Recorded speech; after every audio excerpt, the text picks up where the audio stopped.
लोकसभा चुनाव के लिए भारतीय जनता पार्टी ने आज पहली लिस्ट जारी की है और इसमें 4 नए चेहरे हैं और उसमें से एक चेहरा है कृपाशंकर सिंह जी का। और सर, मुंबई से आपकी कर्मभूमि रही है, अब जौनपुर से टिकट मिली है, कैसा लग रहा है? जैसे मैं पहले जब नौकरी करता था तो यहाँ जाता था तो घर पहुँचते ही पहले लगता था पिताजी के पैर दबा दूँ, अम्मा के सर पे तेल रख दूँ। अम्मा ने मेरे सर पे तेल रख के बड़ा किया है।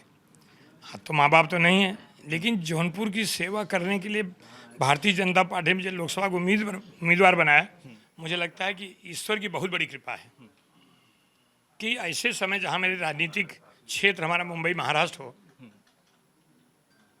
लगभग 4 दशकों से मैं यहाँ पे कर रहा हूँ और मुझे ऐसे भेजा गया।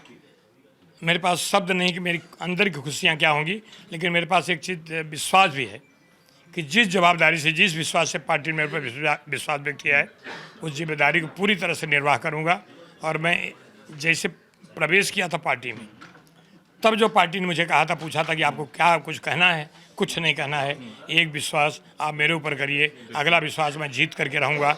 मुझे लगता है आज उम्मीदवारी जो मुझे दी गई है, मैंने उनके विश्वास जीता है। अब जौनपुर जा कर के जौनपुर जनपद के सभी हमारे मतदाता और जो लोग हैं उनका विश्वास जीत करके फिर प्रधानमंत्री जी के 400 पार वाली लिस्ट में जौनपुर का नाम अंकित होगा।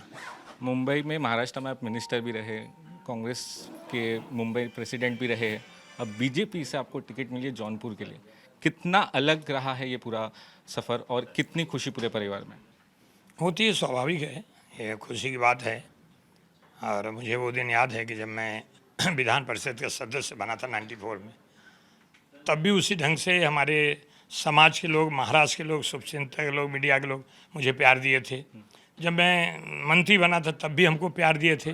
मुंबई में अध्यक्ष बन के इसे मुंबई के लोगों ने 6 की 6 लोकसभा सीट पहली बार कांग्रेस को मिली थी, यही लोगों का प्यार था। और आज जैसे खबर लगी है, हालांकि 2-3 दिन से जिनको कहीं से भनक लगती थी, अखिलेश चौबे जी एडवोकेट हैं, कल भी बोलने का भैया आप बोल नहीं रहे हैं, आपको बताया गया। हमका बताया गया तो मैं क्यों नहीं बताता। तो बहुत सारे ऐसे वेल विशर हमारे शुभचिंतक जौनपुर से यहाँ, और जैसे खबर लगी, जौनपुर का हमारा जो जिला अध्यक्ष है पुष्पराज सिंह, सुशील मिश्रा जनरल सेक्रेटरी है, वो लोगों ने वहाँ से बैठ करके वहाँ मतलब पटाखे छोड़े, वहाँ लोगों ने स्वागत किया, कब आओगे करके। तो ये जो, यही मेरी एनर्जी, यही मेरी ताकत है। भगवान दया से मेरे डिक्शनरी में थकावट शब्द नहीं है, इसलिए मैं प्रसन्न रहता हूँ कोई भी काम करने के लिए। तो मैं उस व्यवस्था को, जिस व्यवस्था के तहत हमको वहाँ मतलब उम्मीदवार बनाया गया है, मुझे विश्वास है कि मैं उस चुनौती का सामना करते करते संसद के रूप में भी मैं विश्वास प्राप्त करूँगा। और ये हमारे सबके लोगों पे है। अभी तो जितने लोग हैं, यहाँ भी चुनाव होगा, यहाँ भी उनकी भूमिका होगी, लेकिन जब वहाँ का चुनाव होगा तो चलो जौनपुर करके लोग कह रहे हैं, अभी से तैयारी कर रहे हैं, कब तारीख आएगी, कब वहाँ का चुनाव होगा, तो लोग अभी से यहाँ से जाने। इससे बड़ा ताकत क्या हो सकता है। और महाराष्ट्र के नेता आदरणीय देवेंद्र फडणवीस जी के मार्गदर्शन मैंने काम किया है, उनके काम करने के तौर तरीके आज तक कोई समझ नहीं पाता है। ऐसे आदरणीय प्रधानमंत्री नरेंद्र मोदी जी जब उनको मिलने गए थे तो उन्होंने एक ही बात कहा था, कृपा भाई आप कर्मठ हो। आपने, आज भी आपको लोग गृह राज्य मंत्री बहुत हुए होंगे, लेकिन आज भी आपको पूर्व गृह राज्य मंत्री के नाम से जाना जाता है, बड़ी बात है। और निराश नहीं होना। बीजेपी अपने जो कैंडिडेट के नाम डिक्लेयर करती है तो काफ़ी उसके लिए स्टडी करती है। आपने अपनी तरफ से कुछ तैयारियां की थी कि जौनपुर से मुझे टिकट मिल जाए? नहीं, कोई तैयारी नहीं, कोई तैयारी नहीं। ये भारतीय जनता पार्टी का था कि उन्होंने मतलब जो भी उनके सोर्सेस थे, सूत्र थे, वो करके निर्णय लिया। मुझे 2 या 3 दिन से कुछ लोग जो थे वो कहते थे कि जौनपुर का आपका नाम चल रहा है। मुझे किसी ने कोई पूछा नहीं था, मुझे लगा कि नाम चल रहा है, नाम जब चर्चा में है, अगर नाम आ जाएगा तो मुझे बताने की ज़रूरत नहीं पड़ेगी, अपने आप सबको मालूम पड़ जाएगा। और जैसे खबर लगी है, मुझे लगता है मुंबई से लेके, थाना से लेके, जौनपुर से लेके, चाहे वो आजमगढ़ का आदमी वो भी कह रहा है कि भैया हम जौनपुर चलेंगे, बनारस का आदमी कह रहा है मैं जौनपुर चलेंगे। यानी इस ढंग का प्यार जो मुझे मिलता है, यही मेरी ताकत है, ये मेरी शक्ति है।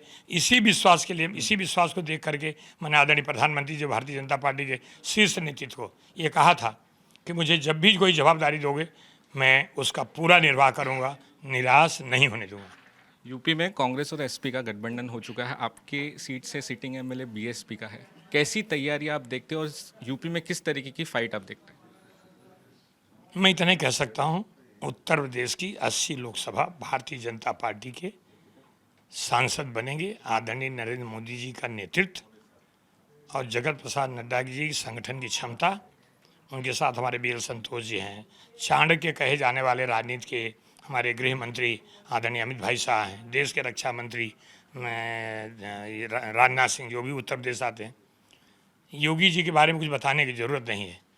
और योगी जी ने आज कम से कम मुंबई वासियों को इतना तो कर दिया कि आप रात को जाओ दिन को जाओ परेशानी नहीं होगी।